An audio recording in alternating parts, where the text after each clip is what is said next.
Welcome to the end, kids. We're going to talk about inference for slope for linear regression. This is the last new material before we start reviewing for the AP exam. And really, a lot of the material in here is review in itself. So, to review a little bit about linear regression, what would a scatter plot look like if there was no association? Remember, we're looking for some kind of relationship between X and Y. If there was no association, we would expect it to look fairly random. This should have an R value close to 0. And if there's no association, we would say that the slope, the best line of best fit slope, is 0. Now, what's significant about that is that tells us that any prediction that we would make, any X value that we would pick, would give us back the same Y value. It wouldn't matter what X we picked. We're going to get the same Y, which tells us that the line isn't very useful for making predictions. If we had something that was a little bit more strongly associated, then we have our Y hat equation. Now, on your formula chart, this is what the Y hat equation looks like. B naught is our y-intercept. B sub 1 is our slope. Okay? Now, because this is Y hat, this is our predicted Y. And B1 is our sample. It's based on our sample of points. But we would want to make a prediction about the population. So B, in this case, is our sample slope.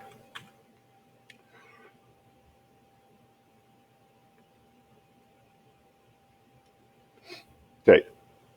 Every point or every linear regression model goes through a point that is X bar, Y bar.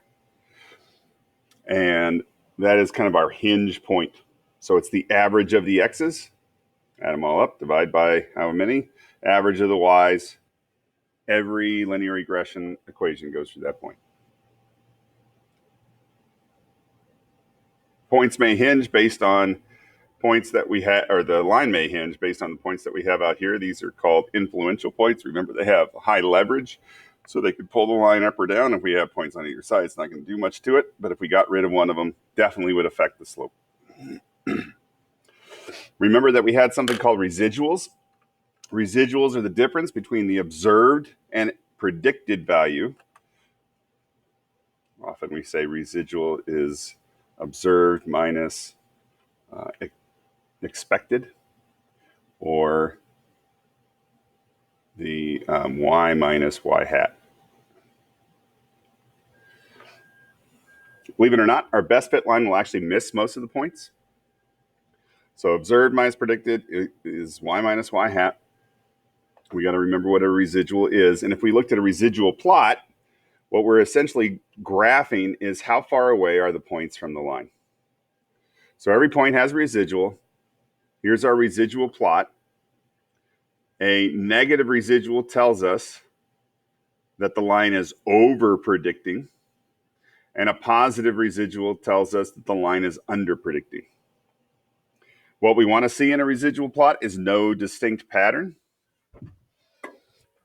Remember that we also want to see about equal variation above and below our line of best fit. We want this to be about the same distance. One point outside of that isn't going to really bother us too much, but if we get too much more than one of those, we start to say that we don't have equal variation, and so our line isn't going to predict things very consistently. Often when we have 1 or 2 points out here that are influential, that's going to look like it's tapering down. 1 or 2 points isn't a big deal, but we also got to be careful of fanning, where our overall trend is very far away from the line in one direction and very close to the other. All right, so we're looking at a scatter plot, and just looking at the scatter plot, you might look at it and say, oh yeah, that looks pretty linear. That looks good. And our R value would be very strong, and R squared would be very high. But if we look at the residual plot, we might see a U-shaped pattern. This is the thing that we're looking for to see if it's not linear, right? If you see a U-shaped pattern, either U-shaped or upside down, then we would say that a linear model is not appropriate. Now, it's really important that it's high on the ends and low in the middle, or other way around, high in the middle, low on the ends, to make that conclusion. All right, so our last inference procedure is going to be called a linear regression t-test, or regression slope t-test. Linear regression t-test for slope, and linear regression t-interval for slope. Association between numerical values, right? When we were doing chi-squared, we were looking for an association between categorical values. Here, an association between numerical values. We have measures that we can use that you had on your last homework in terms of R and R squared that helps us find strength, form, direction. If R and R squared are high, that doesn't always tell us that we have a linear model. So we have to have some conditions to help us make sure that we can actually do the linear regression t-test for slope. Now, please make sure that you're writing these down. I would put them somewhere handy. So assumptions or conditions for regression inference. First of all, do we have a random sample? We always want that because we want to make sure that we have a good sample, right? Randomness helps us reduce bias. So a random sample. Does the data appear to be linear, or no pattern in the residuals? Okay, so we either look at the scatter plot and it looks linear, or we look at the residual plot and it looks random. Okay, so random residual plot. And this is the one I actually use if I was going to graph it. You're not going to ever have to graph the data on the AP exam or for any assessment we give you, because if one kid puts 1 point in wrong, they're going to get the wrong answer. So usually we get a computer printout for this, which is what we're going to practice here in a minute.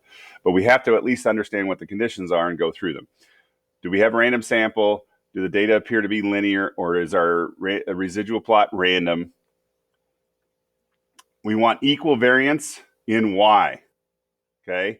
So our scatter plot should have about the same distance from the line. This is that line that I drew on the residual plot. We can see it in the residual plot, equal variance, or we can see it in the scatter plot. Okay, so if I'm coming back here to a graph, not that graph, this graph, I can see the equal variance here too. I kind of imagine it as this little like tube that goes around the data, and we want the radius to be about the same on either side. Okay, so that's equal variance, or really close to it.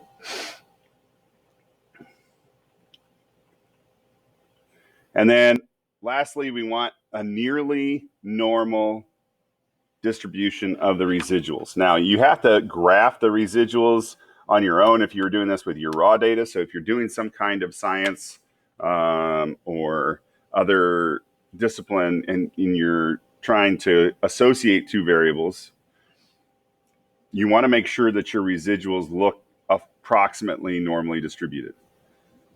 On our exams, like I said, we're going to have computer printouts. We just have to double check that the residuals look approximately normal. Symmetric, unimodal, right? It's plausible that they would be from a normal distribution. All right. Another way that we used to do these conditions, we have random, linear, equal variance, nearly normal, is we would do the LINE condition, because this helped us remember. So we want a linear pattern. We want independence.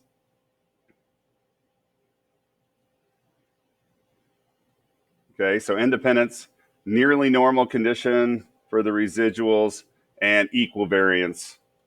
So if you kind of go through this, the only thing this doesn't have is the random, and the random and independent are to make sure we have a good sample. So I don't know if this helps you, but sometimes just trying to remember what the conditions are, especially if you're going to be one of those in-person AP exam people, you're not going to have the cheat sheets that you might have available to you when you're sitting at home. So you want to make sure that you have a way of remembering. the conditions. So this is a nice way to kind of break them down. Linear pattern in the scatter plot or random residual plot, independent random sample, nearly normal residuals, and equal variance about the line or about the residual plot. All right, degrees of freedom is n minus 2. And a quick review about the conditions. If all the assumptions are true, the idealized regression model would look like this. Okay, so at every point that we have for an x, we would have an approximately normally distributed values around the y. This is if we had infinite number of points in our scatter plot. The further we got from the line, the farther, the less probability we would have of actually getting a point that far. Now that curve, depending on the data, depending on how strong the R value is, those curves may actually be like way bigger, right? But what we're saying, we're not saying the point's going to be out here. We're just saying that more of the points are going to be close to the line. And as we get further away, so if we had that scatter plots around here, there'd be a lot of points close and then a few points above or below for every X value. In reality, because we don't actually have infinite number of points, it's going to look something like this.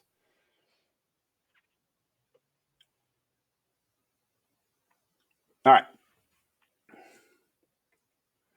So we're doing the linear regression t-test for slope. If you're on your calculator, by the way, and you're looking at the name of this thing, I'll boot it up so you guys can see it.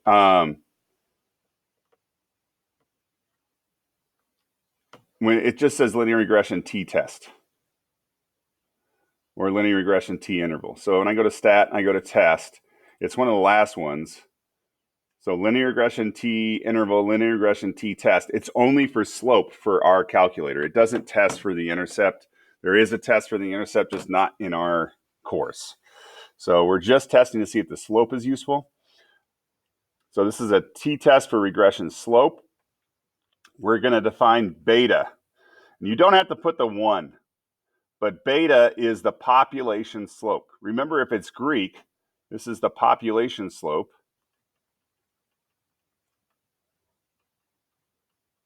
Because in our y hat equation, this is the sample slope. Okay, sample is our regular alphabet, and then Greek alphabet, we have population, okay? So we'd say the true mean, and then we're just talking about what slope is, right? Change in y for each change in x. You can also say true mean slope of the model between y and x. Our null hypothesis is always that the population slope is 0. If the population slope is 0, as we had on that other slide, that tells us that the line isn't very useful and every prediction is going to give us back the same y value, right? So what we're saying is we're null hypothesizing that it's useless. And then we're trying to prove the alternative is that it's useful, that it's not 0, that we can actually use it to make predictions, that it's going to help us out. So our null hypothesis is there is no linear association. You could write this just like chi-squared. There is no association between x and y, and there is a linear. It's got to be linear because this is a linear test.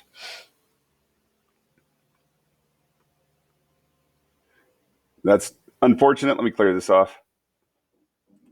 So this is our t-score. T is our sample minus the population, right? Statistic minus parameter. So B sample slope minus what we expect the population slope to be is 0.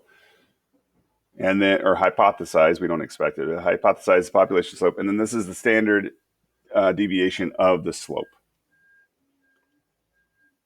If we're doing the t-interval, we have our sample slope plus or minus t star for n minus 2 degrees of freedom times the standard deviation of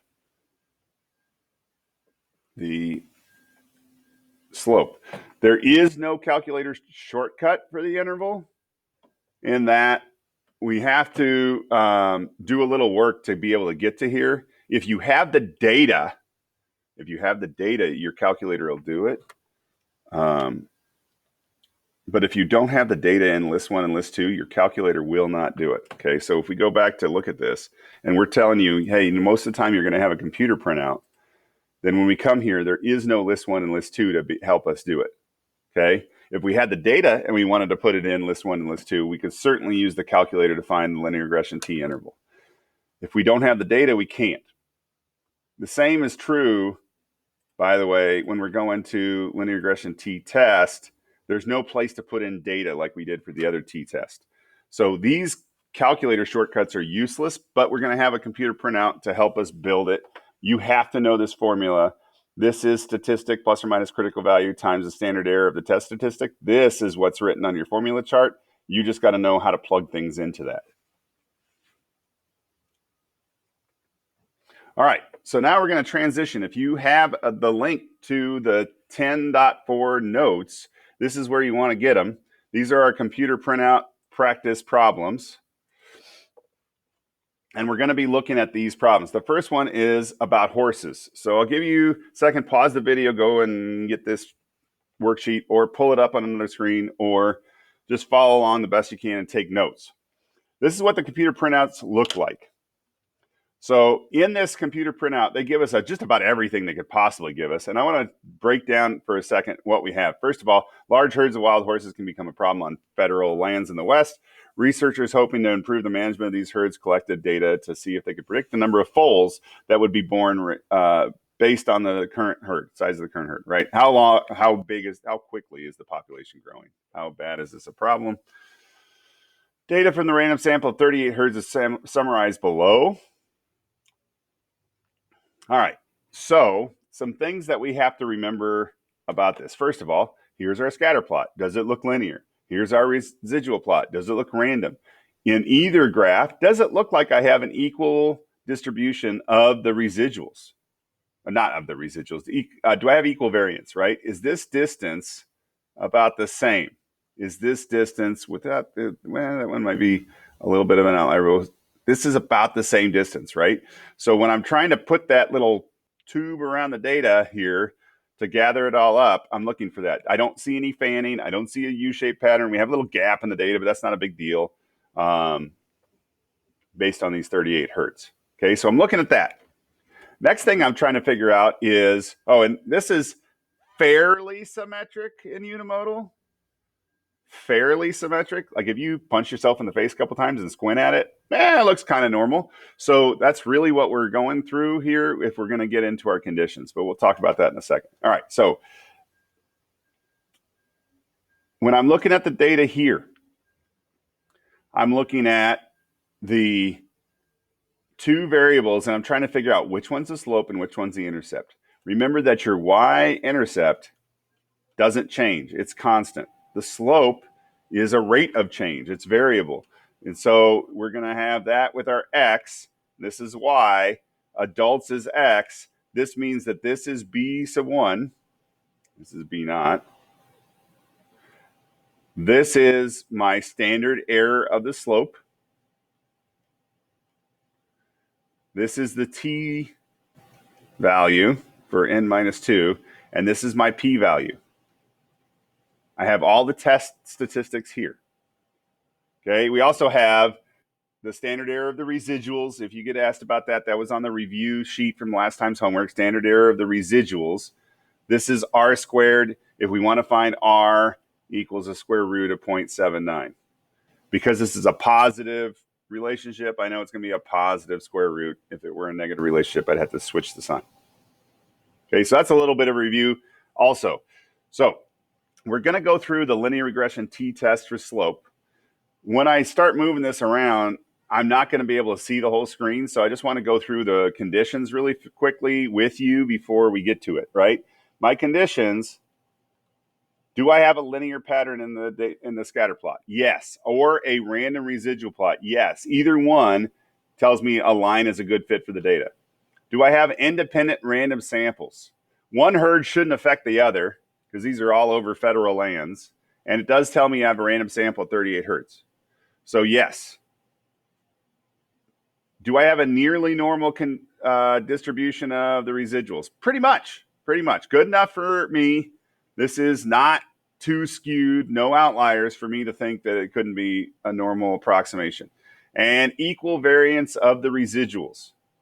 Equal variance, this is what we're looking at here. We do have an equal variance of the points on the scatter plot or the residuals around the residual plot, right? Equal variance just tells me that my points are evenly distributed.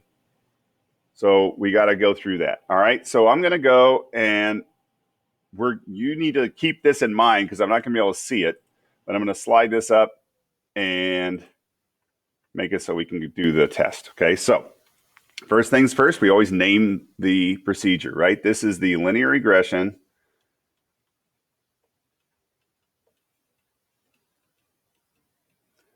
t-test for slope. If you keep doing stat in college, you'll learn about the one for intercept. Okay. My null hypothesis is that there is no association between the number of adults and the number of foals. Okay. Because we're looking for a linear association between the size of the herd and the number of foals. So I would say there's no association between the size of the herd and the number of foals, or I can just say beta equals 0. But if I do this, I have to define beta. If I write there is no association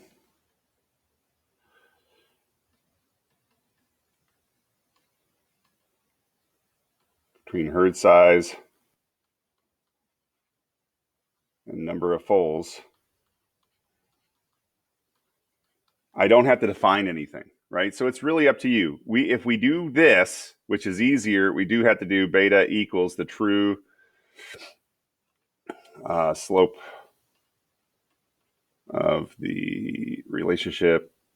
Sorry, kids, for the between herd size and number of foals. Okay, so, and really probably linear relationship. Okay, so either define, you're going to write either way, right? If we do beta, we have to define beta. If we don't, we can just write this, all right? My alternative is that beta is not equal to 0. It's always not equal to, just like chi-squared is essentially not equal to. Okay, so any of these multivariable things not equal to. And then you could write the alternative in words, there is an association. And it should be linear.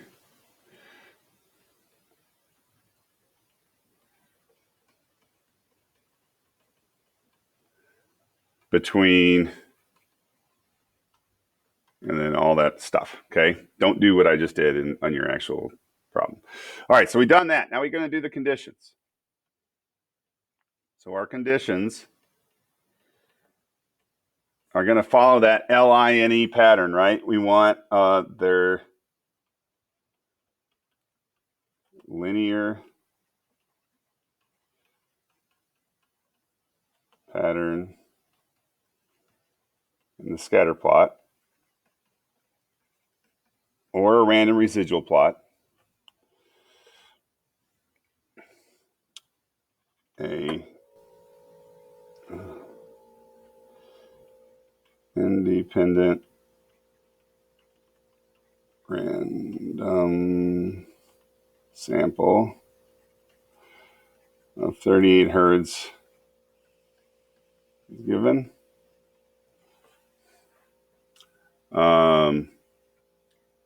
Nearly normal distribution of residuals. That was that graph that was sitting over here. And then equal variance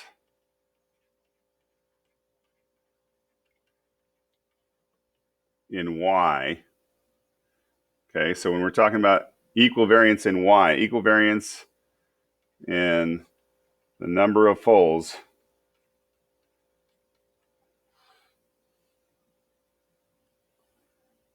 throughout the graph.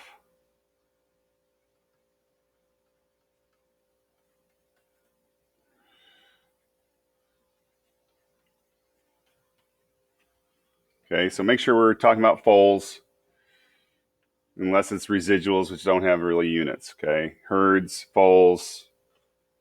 All right, then we did our conditions. We did this.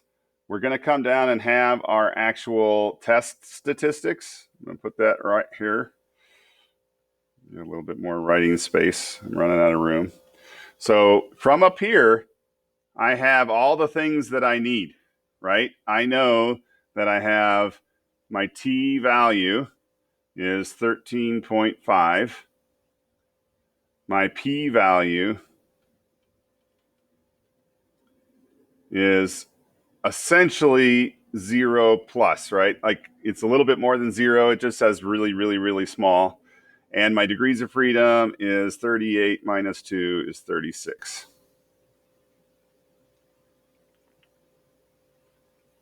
Okay. Then before we get to part B, we're going to say, all right, so we reject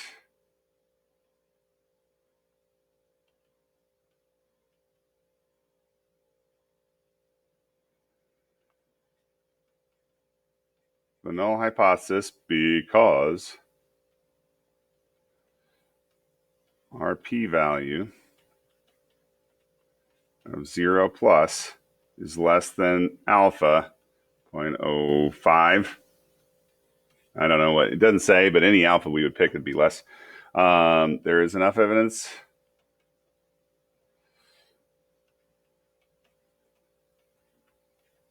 of a linear.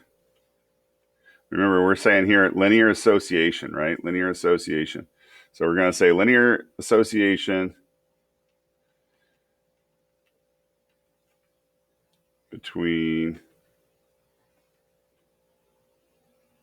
herd size and the number of foals born.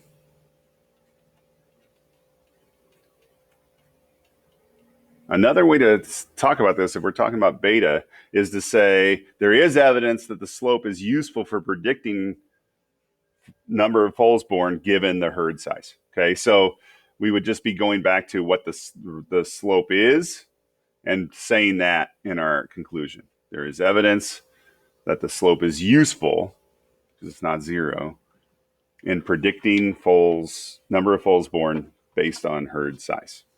Okay. All right, so there's our linear regression t-test for slope. Based on this, we answered the question.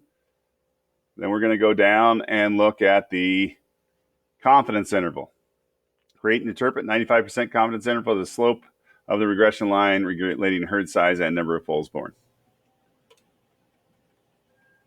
Okay, so when we do this, we're doing a linear regression t interval for slope. And we look at our sample slope. So we got to go back up. I'm going to unfreeze this for a second. Our sample slope is 0.154. Okay, that's the statistic, 0.154. We're also going to need the standard error of the test statistic, 0.0114. So we need that. I just don't have a way of showing you both of those things without the font being so small you wouldn't be able to see it. Okay, so we have that. We're going to take the conditions as met. We would define beta if we need to, but I just did that up above. Okay, so beta is defined. Then we would do conditions. We would say C above because we already did that. Okay, so then we're going to say, okay, our B sub 1 plus or minus T star times the standard error of the slope. This was 0.154 plus or minus. I'm going to save a space for T star for a second. And then our standard error of the slope was 0.0114. Okay. That's just from the computer printout. They've already done everything to figure out the slope for us. Now, to do this part, I got to know that my degrees of freedom, remember degrees of freedom, we probably should put this somewhere again. Degrees of freedom was 38 minus 2, which is 36. So I'm going to go on my 36 degrees of freedom and I'm going to look up T star. But when I do that, what I'm really doing is thinking about the middle 95%. That means I have 0.025 here and 0.025 here, and I'm looking up 0.975. Okay, so I'm going to do inverse T for 0.975 with 36 degrees of freedom. So go to distributions, go to inverse T, area is 0.975 with 36 degrees of freedom. And I get 2.028. Okay. We've got to be able to do that to get the interval. There's no other way around that. So 2.028, and then I have to multiply and then add or subtract. Okay, so I'm going to multiply these two together. I'm going to do 0.154 plus. That gives me the highest value, 0.177. If I do 0.154 minus what this is, I get the lowest value, 0.131. When you're writing them out, because the calculator has done it for us every other time, make sure that you're writing it from least to greatest. And then lastly, our conclusion. We are 95% confident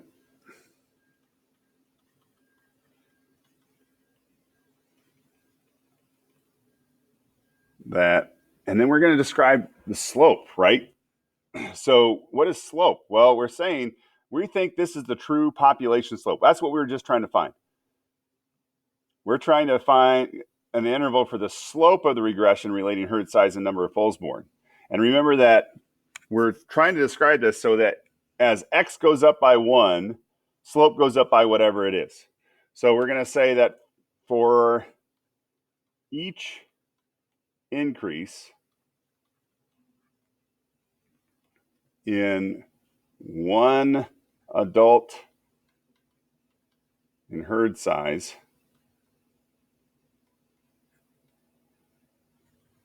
the model predicts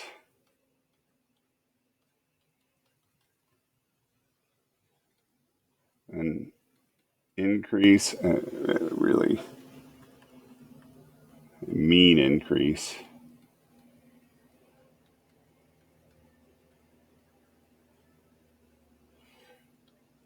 in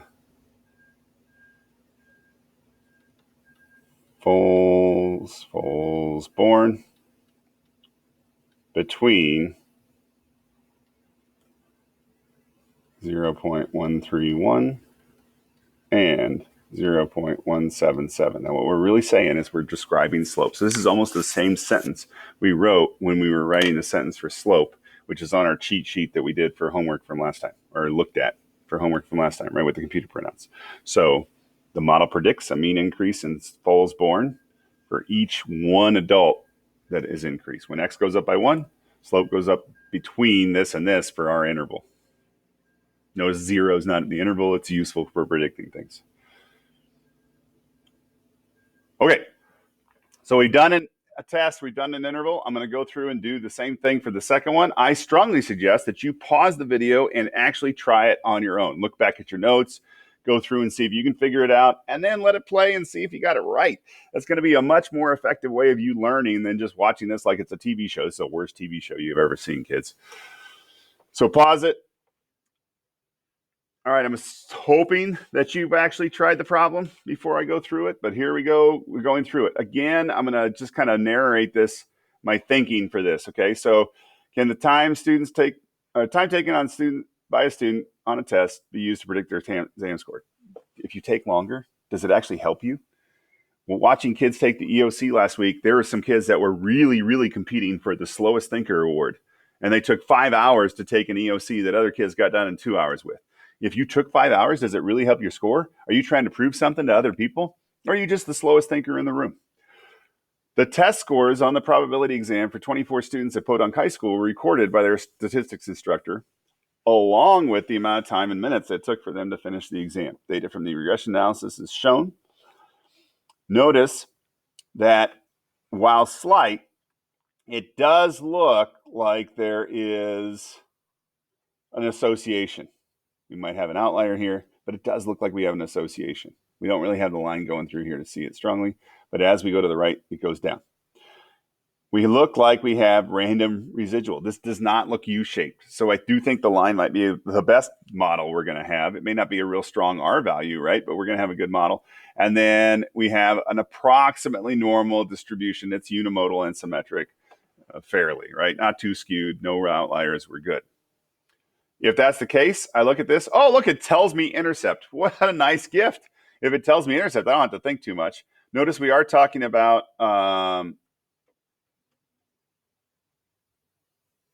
24 students, but it doesn't say random, so we're gonna have to assume that it was random. There's a lot more than 24 students. So, all right, I'm gonna keep rolling up a little bit more. We have equal variance, we have nearly normal, we have linear pattern-ish in the scatter plot, although it's not a really tight linear pattern. So when I go through and do this, I don't want to get rid of my T stuff, but here we are. Okay, so this is my linear regression.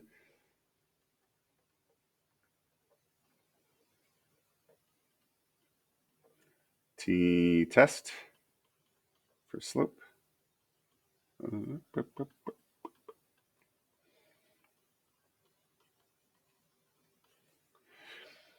The null hypothesis, I'm going to write this just in words like we do chi-squared, just because I don't want to have to define beta also. So there is no association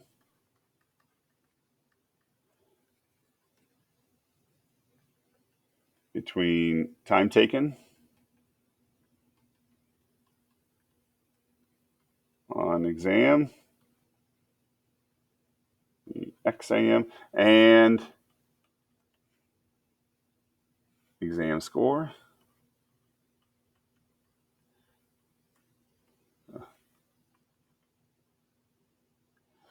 Our alternative is that there is an association,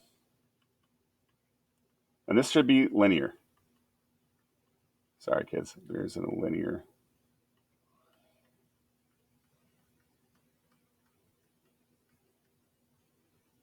This is a linear test, so we got to make sure we get the word linear in there. The linear association between time taken and exam score. I'm not going to write all that for the sake of this video is getting long. So this is linear regression t-test for slope. We have that. We could have also defined beta and then written the alternative. The null is that beta equals 0. The alternative is that beta is not equal to 0. If you do that, you have to define beta.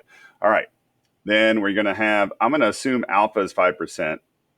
Looking up here for this, we have our t-score. This is t if you looked at the column.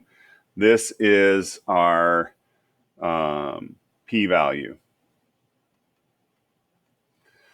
Okay, and then we have our sample slope and the standard error of the sample slope. And so we have to do conditions.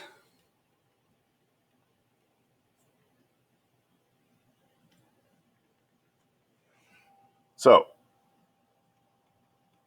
scatter plot appears roughly linear, random, residual. Makes a better argument, I think. Plot. Okay, so random residual plot would make it a lot more common to say, yeah, our linear model's good fit. And then I don't know, we are not given a random sample.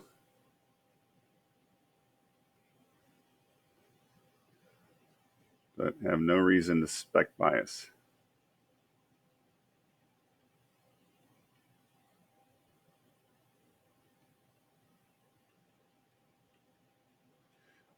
And then, so we have that, LIN. There is a nearly normal distribution of residuals.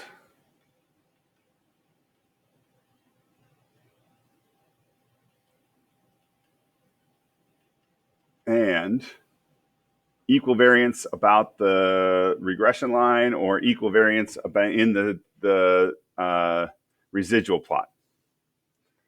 Okay. So equal in exam score or residuals throughout. Okay, so we got all the conditions. We have all four of them there. And then we're going to do our test statistics. So I'm going to make a little bit more room here. Go back to our T is, whoa, sorry, kids. There we go. T was negative 2.016. Degrees of freedom is 24 minus 2 is 22. P-value is 0.0562. Okay, so since our p-value 0.0562 is greater than alpha 0.05, we fail to reject the null hypothesis. There is not evidence of a linear association between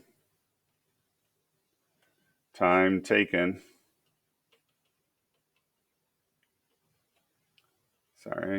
and exam score.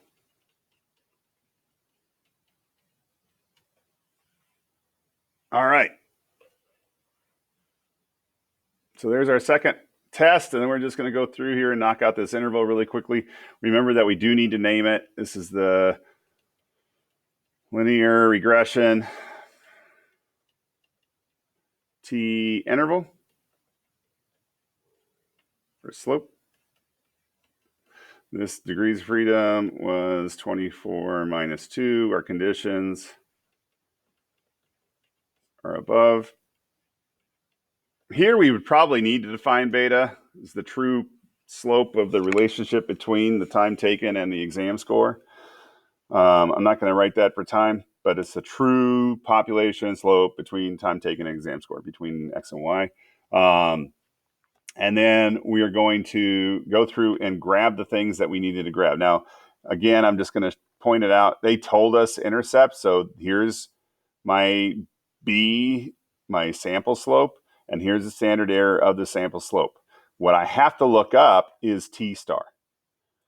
So as I'm doing this, I know that I have B plus or minus T star times S of B, which is negative 0.631 plus or minus T star times 0.3133 from above. Okay. Then I'm going to go through and look up T star with 22 degrees of freedom. We want a 95% confidence interval again. So this is the same thing. We're going to go through and find if this is 95 in the middle. I'm looking up 0.25. I'm looking up 97.5. Okay. Or you can look up the bottom 2.5% and make sure it's positive. So back to distributions, inverse T. This time my degrees of freedom was 22. And I hit 2.074-ish.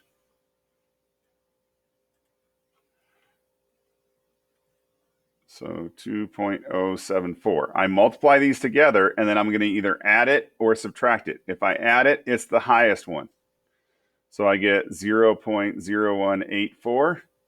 If I subtract it, it's the lowest one. I get negative 1.2812, depending on how many digits we're writing, right? Notice that it goes from negative to positive. 0 is contained in the interval, which means it's plausible that there is no slope, which is why we rejected the null hypothesis earlier anyway. So we are 95% confident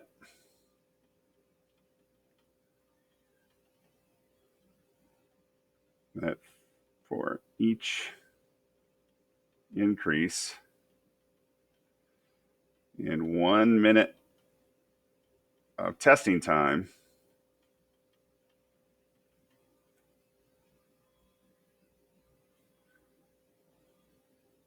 the mean change, or the model predicts, mean change in exam score is between negative 1.281 and 0.0184 points. Okay, because zero's in there, it's not. And I didn't need that parentheses. All right, kids, that's all I got. Hopefully this notes made sense to you. There's not a big difference between this and every other thing we're doing. We just got to make sure we're using slope. And make sure you're practicing the homework, and I will see you next week.